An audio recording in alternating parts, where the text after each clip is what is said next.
যেতে মন চাইতেছে। এই কুড়ে ঘরে থাকা যায়, অবশ্য ভালোবাসা থাকলে কিন্তু এই কুড়ে ঘরেই শান্তি।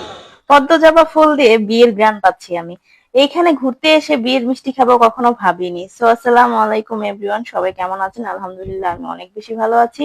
আর আজকে কিন্তু ঘুরতে ঘুরতে চলে আসলাম কেরানীগঞ্জের খুব কাছেই গোয়ালখালী সানরাইজ ক্যাফে। এইখানে আসার পরে কিন্তু নতুন একটা অভিজ্ঞতা হলো আমার। তবে অভিজ্ঞতার কথাটা পরেই বলি, আগে বলি আমার এই ক্যাফেটা ভালো লাগার কারণ। এই ক্যাফেটা মূলত হচ্ছে একদমই প্রকৃতির মাঝখানে। যারা প্রকৃতিকে ভালোবাসেন তারা একবার হলো এই ক্যাফেটাতে ঘুরে যাবেন, আপনাদের মনটা একদমই ভালো হয়ে যাবে।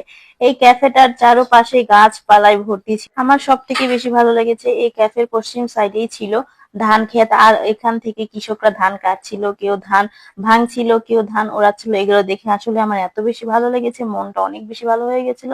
আর হঠাৎ করেই দেখি চলে আসলো আমাদের জন্য বিয়ের মিষ্টি। তো এখানে আপনাদের প্রশ্ন আসতে পারে, এই ক্যাফে ঘুরতে এসে আবার কার বিয়ের মিষ্টি খেলাম?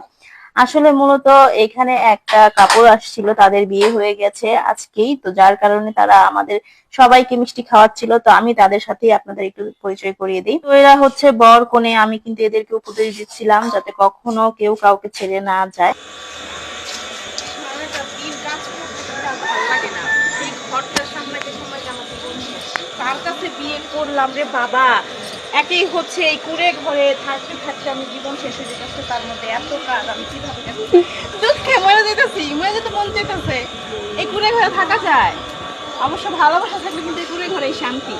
এটা আপনারা কি বলেন? আমাকে কমেন্ট বক্সে একটু জানাবেন। ভালোবাসা থাকলে কিন্তু এই কুড়ে ঘরেই শান্তি। তো যাই হোক, আমার মনে সুখ থাক আর না থাক, ঢং তো আমার ভেতরে সব সময় থাকে। তো যাই হোক, ঢং শেষ করে এখন আমরা চলে এসেছি খেতে। আর এখানকার সবচেয়ে স্পেশাল খাবার হচ্ছে ভর্তা আর খুদের ভাগা, আর তার সাথে যদি হয় একটা ডিম ভাজা, অনেক বেশি মজা লাগে। এই খাবারের কম্বিনেশনটা কিন্তু অনেক বেশি সুন্দর। আর ভর্তা ভাত এমনিতেও আমার অনেক বেশি পছন্দের। আর যদি হয় এরকম একটা গ্রাম্য পরিবেশে বসে ভর্তা ভাত খাওয়া যায় তাহলে আর কি লাগে বলেন।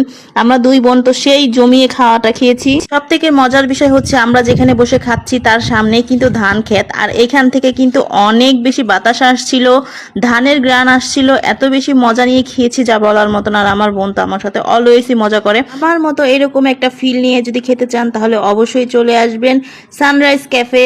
আর আমরা কিন্তু খাওয়া দাওয়া দিয়েই শেষ করলাম আজকের মতো এখানে। তো সবাই ভালো থাকবেন, সুস্থ থাকবেন, আর আমাদেরকে অনেক অনেক ভালোবাসা দিবেন। তো সবাইকে আল্লাহ হাফেজ।